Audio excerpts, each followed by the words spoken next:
One of the reasons I love going to the cinema the most is when a thought or an idea can be explored in such an immensely absurd way. So when I heard Yorgos Lanthimos, who is a master of this, was directing a kidnapping conducted by two alien conspiracists as a way to contact the aliens' mothership and save Earth, I simply could not be more locked in. Bugonia truly hits the mark on so many different levels, and it goes without saying that we need to start by talking about the acting. We knew the quality of actor was really strong coming into this film. I mean, Emma Stone and Jesse Plemons, this isn't their first rodeo, even with Yorgos Lanthimos. But what more can you really say about Emma Stone? She continues to reinvent herself on screen and be completely consumed in a role, and she does such a great job of transforming into whatever that character demands of her. Now, the interesting wrinkle here is I actually work in the corporate world with a lot of C-suite executives, and I can confirm that her mannerisms, the way she spoke down or spoke at people, the constant repeated dialogue as if to never miss a beat, the unhuman-like feeling of the way she speaks at people and the lack of empathy, they are all chillingly similar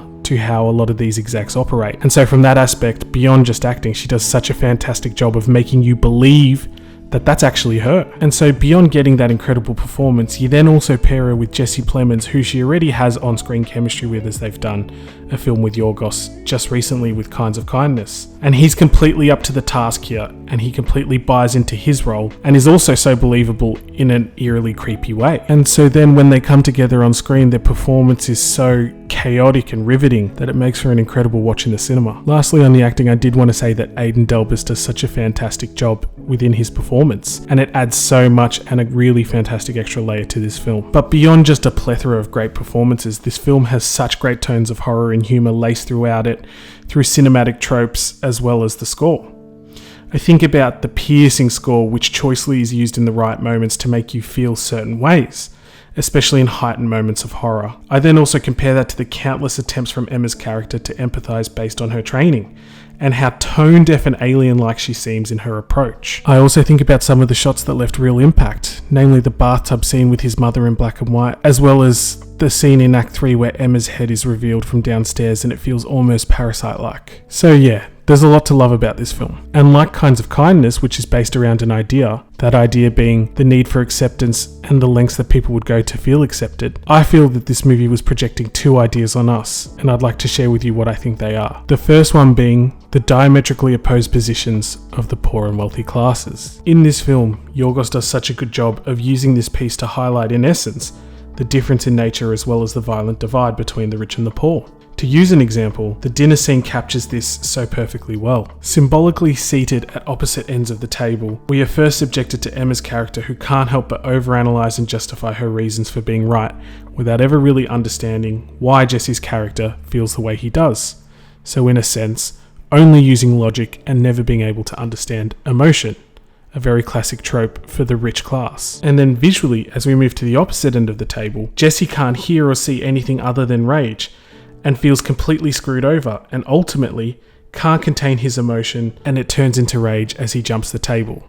In a sense, only being able to use emotion and not being able to hear or see logic, a classic trope for the poor. And so the more these scenes stack up, we're left with this resounding feeling of understanding why, ultimately, a lot of these divides end up turning violent and having a vicious turn. The second idea that I was picking up through this film is the dangerous consuming nature of internet confirmation bias and its real impact in this movie and in society. As is portrayed really well in the early parts of this film, Jesse's character knows all there is to know about the Andromedan race, the human race, and, well, to be honest, everything in existence. And as he details more and more to his cousin, he becomes this really interesting caricature of these people in real life society whose whole meaning of life can be attributed to deep web rabbit holes. And so with that, the beauty and the horror of this is that it's actually not that far from the reality of what we see today in the world. And I think that honing in on it and turning it into this absurd horror comedy was a refreshing way to be reminded of its existence. So yeah, to me, this film is worth every second of its 2-hour runtime. And with that being said, you can see my scores on screen now. I've given this film an 85 out of 100. If you like absurdity and aliens, or even if you like new experiences and great performances, or even if you like morbid comedies blended with horror, then to me, this movie is for you. So go see it, and Review Crew, until next time, peace.